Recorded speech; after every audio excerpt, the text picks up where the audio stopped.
5 astuces pour rester gourmande, mesdemoiselles, mesdames, messieurs, et aussi pour perdre du poids. Alors ça, c'est une vidéo que tout le monde attend, que tout le monde souhaite prendre connaissance avant de passer à l'action et que vous allez adorer. On y va?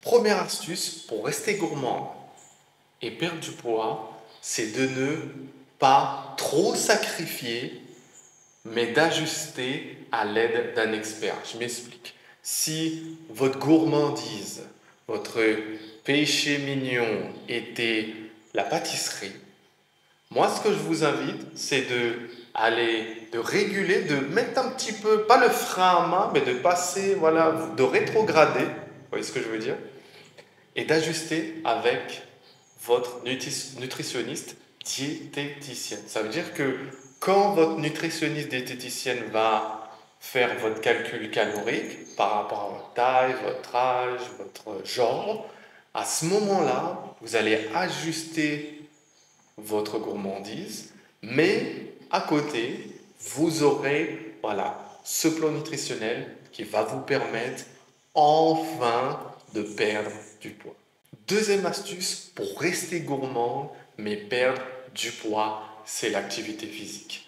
Bien évidemment, qui dit déficit calorique dit sport. Le sport est votre meilleur allié pour perdre du poids mais rester gourmand. Parce que dans vos 2000 calories, si vous brûlez 300 à 500 calories, mais que vous emmenez un tout petit peu de gourmandise à 150 calories, vous gardez un équilibre qui non seulement ne vous frustre pas, mais aussi vous permet de perdre du poids. Troisième astuce, détendez-vous. Tout va bien se passer. Je précise de vous détendre parce que le stress, les émotions et qui dit les hormones vont être si troublés que votre métabolisme risque de ralentir et de ne pas vous faire perdre le poids que vous souhaitiez perdre en 30, 60, 90 jours. Détendez-vous, tout va bien se passer, vous êtes bien encadré, vous avez le bon programme, vous n'avez plus qu'à vous lancer.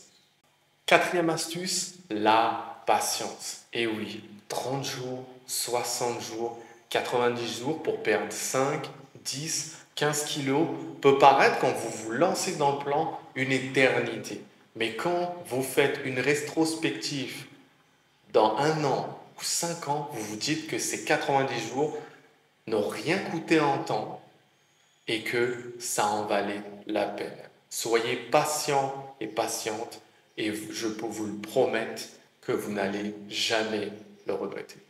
Et enfin, cinquième et dernière astuce, peut-être celui-ci que vous vous tordez de plaisir, oh là là, c'est votre cheat meal ou votre journée ou votre repas de triche. Donc celui-là, parce que c'est celui où on se dit, bon, je suis gourmand, j'étais gourmand, je suis gourmand et je serai toujours gourmand. Je suis gourmand d'ailleurs. Plutôt pâtisserie, plutôt sucré, pas trop salé. Mais voilà. Quand est-ce que coach, je vais pouvoir me mettre voilà, et je vais pouvoir me faire plaisir? Ben ça, j'ai envie de vous dire que ça dépend. Avec votre expert nutritionniste et avec votre expert fitness.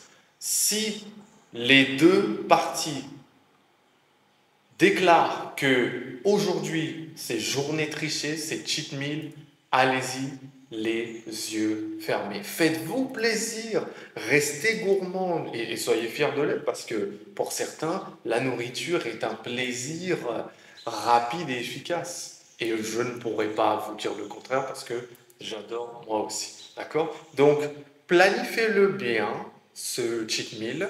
Faites-le en compagnie d'amis ou de famille ou de collègues parce qu'on apprécie plus son cheat meal accompagné des personnes qu'on apprécie, qu'on aime.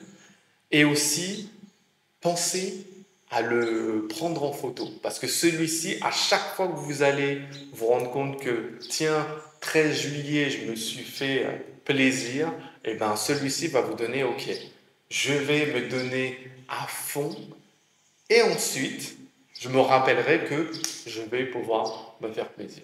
Si vous avez aimé cette vidéo, je vous invite à me faire un petit pouce. Et si vous adorez mon contenu, je vous invite à vous abonner. Maintenant, restez gourmand, mais perdez du poids et devenez plus mince. Maintenant, à vous.